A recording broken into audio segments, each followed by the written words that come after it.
Good day, my YouTube family. You're welcome back to Convisi Farms, your organic farming YouTube channel. New subscribers, you are welcome. Today, I'll be talking about the mistakes you should avoid in your yam sack farming. Are you struggling with low yields in yam sack farming? If your yams aren't growing as expected, you might be making some serious mistakes. So in today's video, I will be sharing the most common mistakes most farmers make and how you can avoid them to get big and healthy yam tubers. So stay tuned till the end for my top expert tips. So mistake number 1 is poor soil and sack choices. One of the biggest mistakes is using the wrong soil type. Soils like clay soil and sandy soil. Clay soil holds too much water, which can lead to root rot, while sandy soil lacks nutrients. So the best soil to use is loamy soil that is enriched with compost.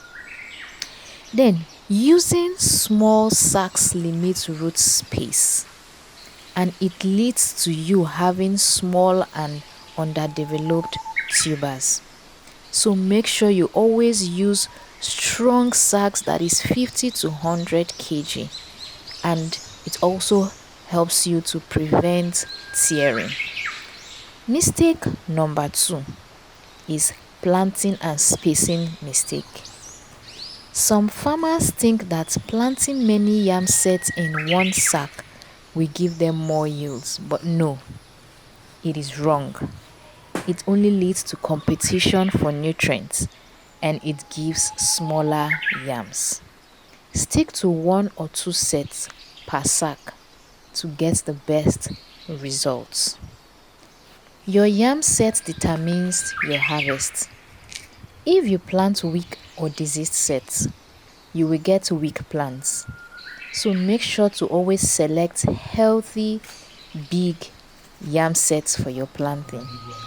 And remember, yams that have started sprouting. Not spacing your sacks leads to overcrowding. Ensure to give each sack space for proper airflow and access to sunlight. Mistakes number 3 is poor management practices. Watering is key to a successful yam sack farming. Overwatering leads to rotting, while underwatering leads to stunted growth.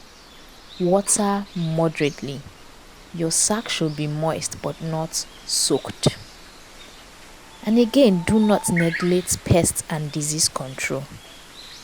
Pests and diseases can destroy your crops.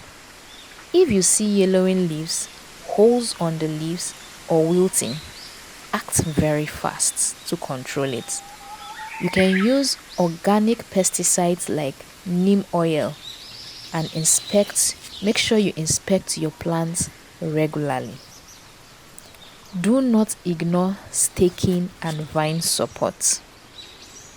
Yam vines need to climb because they are crawling plants. Without proper staking, they become weak and they tangle, which leads to poor yam tuber development. You can use bamboo sticks or wood or sticks to guide their growth upwards. Now, mistake number 4, which is the last mistake, is poor harvesting and soil reuse. Patience is the key. Many farmers harvest too early, thinking their yams are ready. But no, harvesting too early will give you small yam tubers. Just make sure you have the patience to wait until 6 to 10 months for full maturity. Reusing the same soil without replenishing its nutrients will give you small yam tubers. If you reuse old sack soil without adding organic matter, your next crop will suffer. Make sure you always mix your used soil with compost, or you can do crop rotation with leafy vegetables like ugus and leaf etc before replanting your yams. Here is a bonus tip for you. Add wood ash to give you bigger tubers. That was the expert tips I said you should wait for at the end of this video. And that is it. This is the mistakes you should avoid in your yam sack farming, and you will see big improvements in your yam harvest.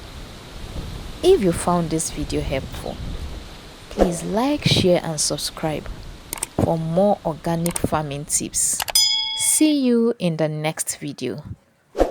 Thank you. Bye bye and take charge.